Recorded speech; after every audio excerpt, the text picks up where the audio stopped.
Hello, fellow lovers of freedom and liberty. I'm Alex Jones. It's February 17th, 2010. In the last few weeks, we've reported on disturbing developments across the world as France, Italy, Australia, and other nations openly announce that they are imposing draconian internet censorship and restrictions that are even more oppressive than what we've seen in communist China.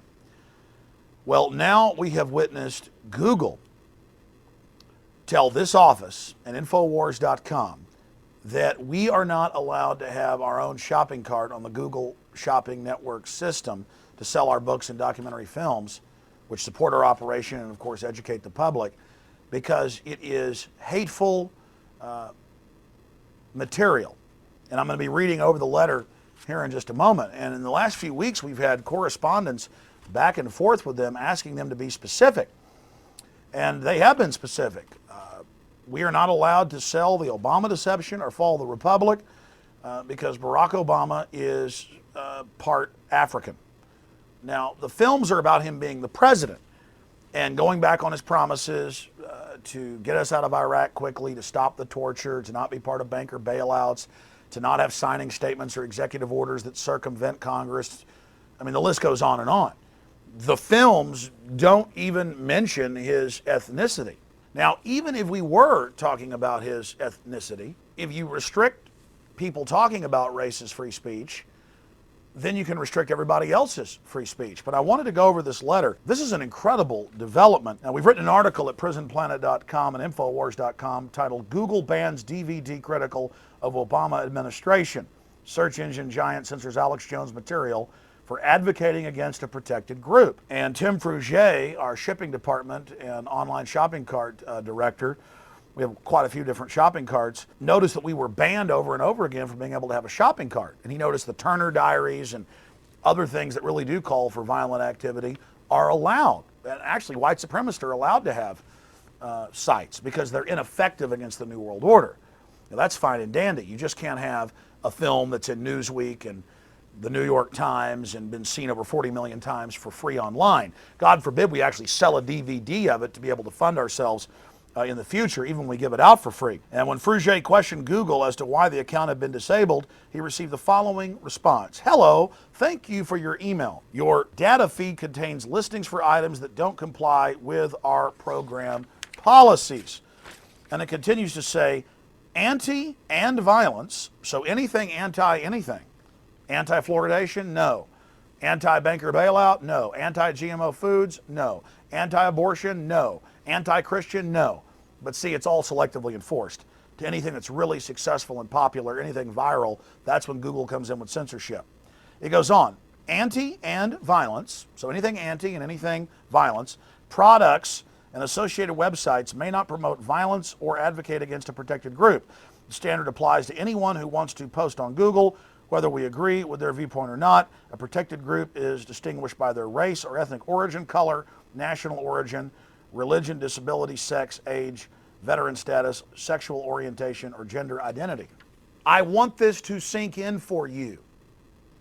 France on Yahoo and Google and other systems has banned World War II memorabilia sites from selling Nazi war medals that people collect. It's history. It's like saying you can't own a Napoleonic medal because Napoleon was a bad guy. They set the precedent with that, and then next it's Alex Jones. And now Italy's saying you've got to have a license to get online, a license to have a blog, a license to upload video. Rudd over in Australia openly says he wants stronger restrictions than communist China, but he's running into a lot of resistance. Suddenly, all over the world, in so-called free government broadband that you pay for with your tax money, in England and Europe and Australia, we've gotten confirmed reports that people on their iPhones or laptops or computers can't access Infowars.com or PrisonPlanet.com. We covered that a few weeks ago. And major telecoms said, oh, it's an accident that your sites have been banned. So all of this is going on. We have the head of technology development at Microsoft at Davos calling for internet licensing to get online, worse than China. We have the UN calling for it. We have Time Magazine calling for it. We have the New York Times calling for it. Internet 2, censoring people. Google and Microsoft and others helped build the architecture of censorship in China.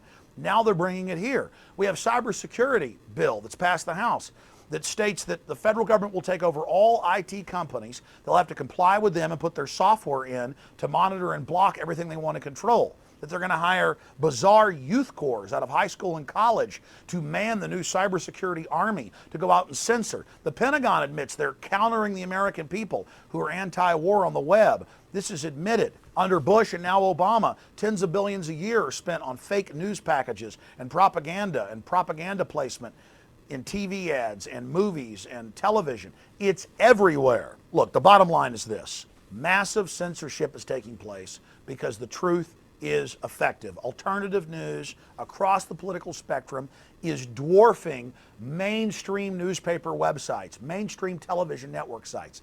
Infowars.com and PrisonPlanet.com are the number 1 and 2. Infowars number 1, Prison Planet number 2, alternative sites in the world. They know they've got to put the brakes on what we're doing.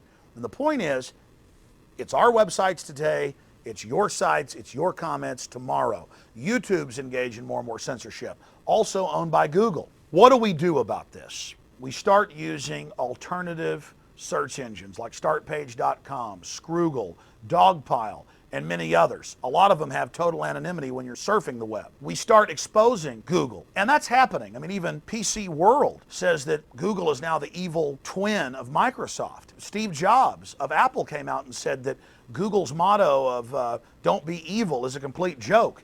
It is. We see continued massive censorship by Microsoft, Google, and others. We're not seeing it by Apple, and I'm not saying they're perfect by any stretch, but we're not seeing it from them. We're seeing Yahoo engage in censorship worldwide. Please tell your friends and family about Infowars.com and PrisonPlanet.com. There's a reason they're being censored.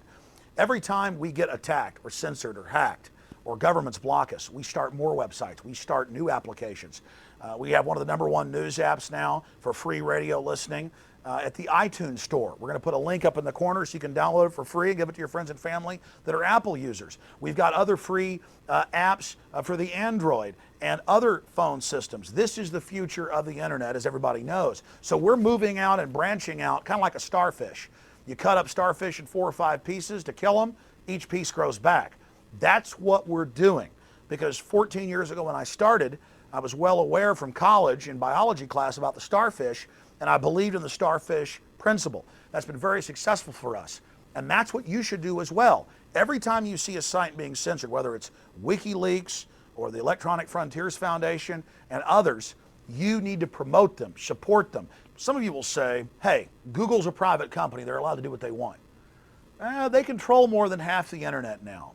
They admit they want to dominate all of cyberspace. They can't discriminate. In Nazi Germany, the first thing Hitler did was go and shut down Jewish stores and gypsy stores and Seventh-day Adventist stores. They first economically isolated people. This is a tactic that's been used. There is no equal protection under the law here. They just do what they want. They list you as a hater. Even if I was a hater creating racial strife, I should still have my freedom. But we're not. That's the point. They're even misapplying this. And it's also unfair trade practices. There's no appeal, there's no judge, there's no jury, there's no nothing. They say, you are attacking protected groups, and they give no example.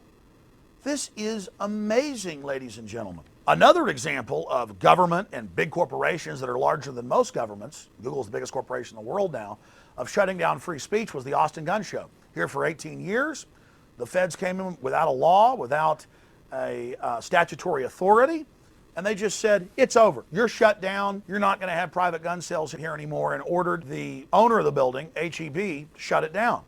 Same thing.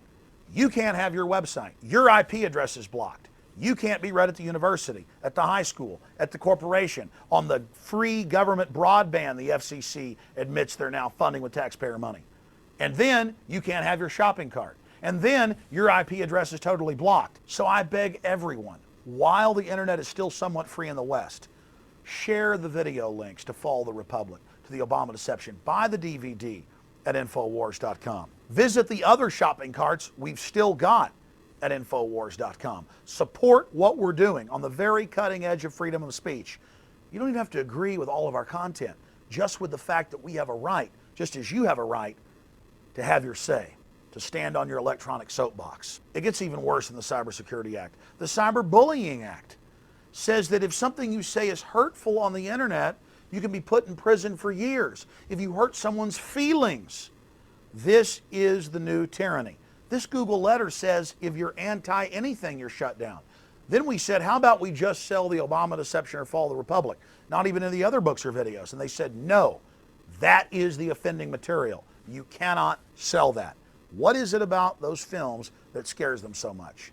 Because it shatters the left-right paradigm. The censorship is here. They're probing. They're testing. They're pushing the boundaries. They're seeing what they can get away with. Are you going to allow the West, Europe and the United States, Australia, New Zealand, to slip behind an iron curtain of censorship and tyranny? Info warriors, the choice is up to you.